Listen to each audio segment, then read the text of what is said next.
Hello, this is Pastor Troy Cunningham, and thank you for joining me today. I was reading the Word of God this morning and meditating upon it in prayer, and also I had watched Miss Joy's latest video on her channel, Joyous Prairies, uh, that she called "No Resolution is Hard" for this INFJ, and certainly I can relate to that. If you haven't watched that, I encourage you to do that because many of you INFJs can relate to what she is saying there. And, these are tough times for everybody and tough times for all of us. Even us introverts, I know we used to joke about this was an introvert's paradise, but, when we get locked down in our homes for days and weeks on end, that paradise will probably become a nightmare for most of us, especially an INFJ. Even though we are introverted in many ways, we still long to communicate and fellowship with other people.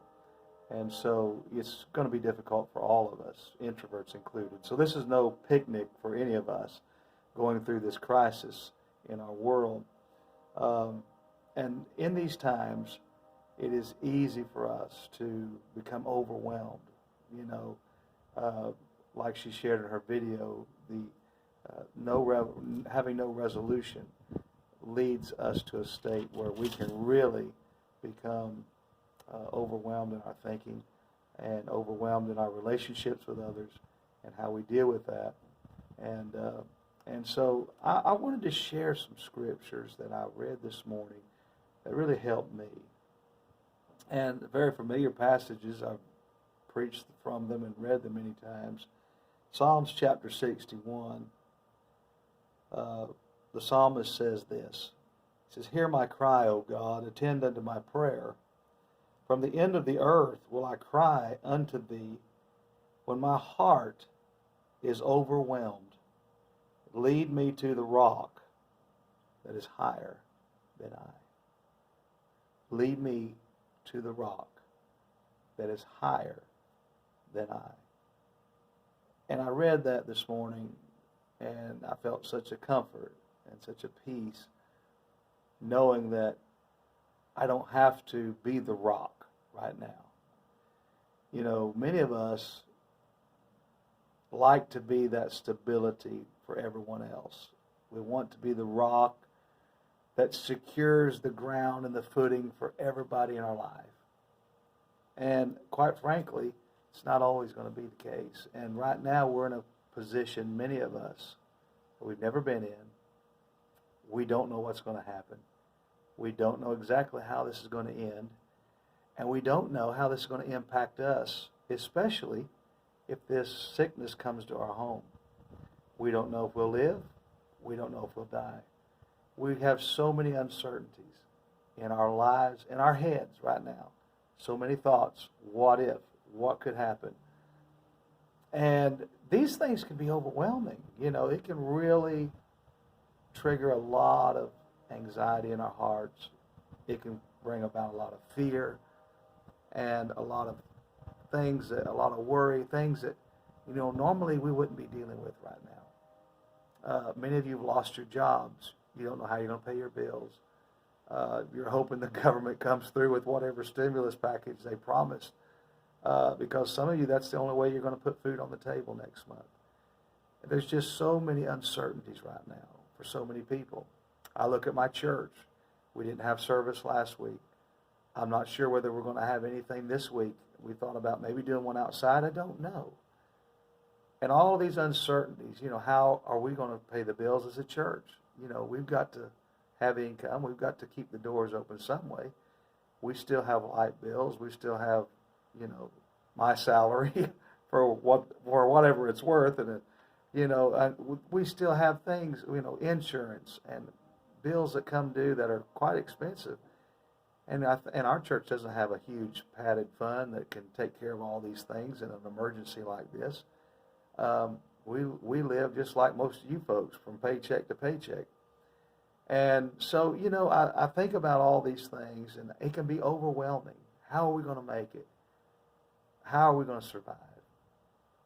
How are we going to stay connected with one another? How are we going to maintain our relationships. And I read this verse this morning when I am overwhelmed, when my heart is overwhelmed. Lead me to that rock. And I'm not the rock. I promise I'll fail you over and over again. I'm too soft to be a rock. Some of you are too. You may not want to admit it, but you're just too soft to be a rock.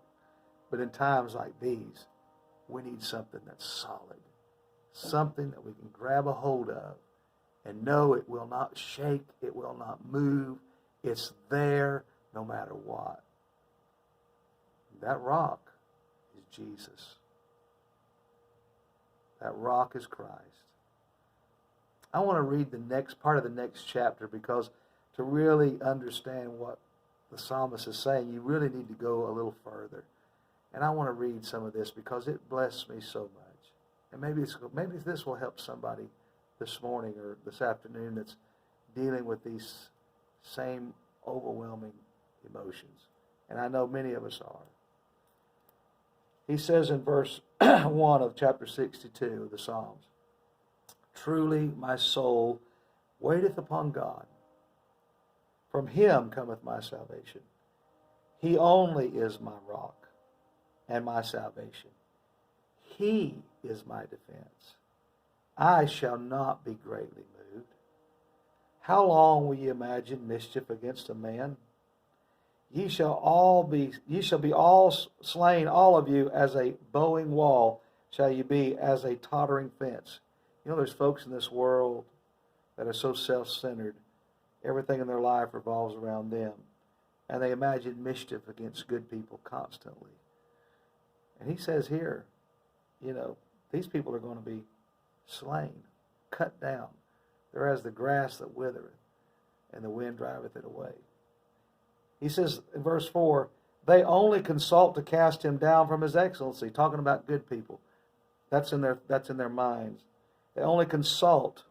In other words, they talk with you, they consult with you to cast you down from your excellency, from his excellency. They delight in lies. They bless with their mouth. Oh, they're wonderful at telling us what we want to hear, but they curse inwardly, because inside they're not really real. So he says in verse 5, "My soul waiteth thou only upon God, for my expectation is from him. He only is my rock and my salvation. He is my defense. I shall not be moved. In God is my salvation and my glory. The rock of my strength and my refuge is in God." Over and over again, he says, my refuge is in God. It's nowhere else. Trust in him, he says, at all times, even in times like these. Ye people, pour out your heart before him. God is a refuge for us. Surely men of low degree are vanity. You say, well, I can trust in another empath, another person. No, we're all vanity. He says, surely men of low degree are vanity, and men of high degree are a lie. Oh, they'll tell you they've got the answers to everything. Our presidents, our prime ministers, our kings, our queens, our leaders, they'll tell us anything we want to hear. They don't really have the answers to what's going on. They're throwing money at it, locking us in our homes, but they can't stop this thing. Notice, he says, they are all together lighter than vanity. In other words, he's saying, don't trust man, because man will fail, every one of us. Trust not in oppression, and become not vain in robbery. If riches increase, set not your heart upon them. And haven't we learned that lately? Look at all the things we used to set our heart on. Not just our money, which is failing us, our economy. Think about all of our stuff. I love to fish. I can't even go to the river. Right now, all of the public accesses to the rivers and lakes and streams are closed. I can't even put a boat in. And, we're under a curfew. We're under a lockdown. There's so many things we used to enjoy, and we cannot enjoy them now. They're gone, at least for now, when we don't know when we'll get them back. It doesn't really matter if our hope is not in those things. My hope is in God. As long as my hope is in Him, even if this sickness comes my way and I gasp for my last living breath and I expire and leave this body, I've still got hope. My hope isn't here. My hope is somewhere beyond here. And it's in someone way bigger than me, and way bigger than you. And I'm glad today, as an INFJ, that I can say with all of my heart, my hope is in the rock. Now, I know you say, did you come here to preach to us today? Well, if you call it preaching if you want to. But sometimes we need to hear the truth. Because it's the truth that'll make us free. It'll make us free from all of this overwhelming mess that's going on in many of our hearts today, including mine. I've experienced it myself. And I'm not throwing anything off on anybody that I'm not going through personally. I'm just so glad that I have a rock that's stable, secure. He doesn't move. He doesn't change. I can talk to Him every day, and He's always the same. Yesterday, today, and forever. Now, I'll change on you. I might be good one day and up one day, down the next. But He never changes. His ears are always open. He's always listening. And I'm just so thankful. I'm so thankful for my hope today. I hope that maybe helps some of you that are struggling with an overwhelmed heart. Because this has helped me. Just knowing where I can run. And trust me, I've been running there. I've been taking all my burdens to the Lord and leaving them there. Because He knows all things. And I trust Him. I appreciate you listening today.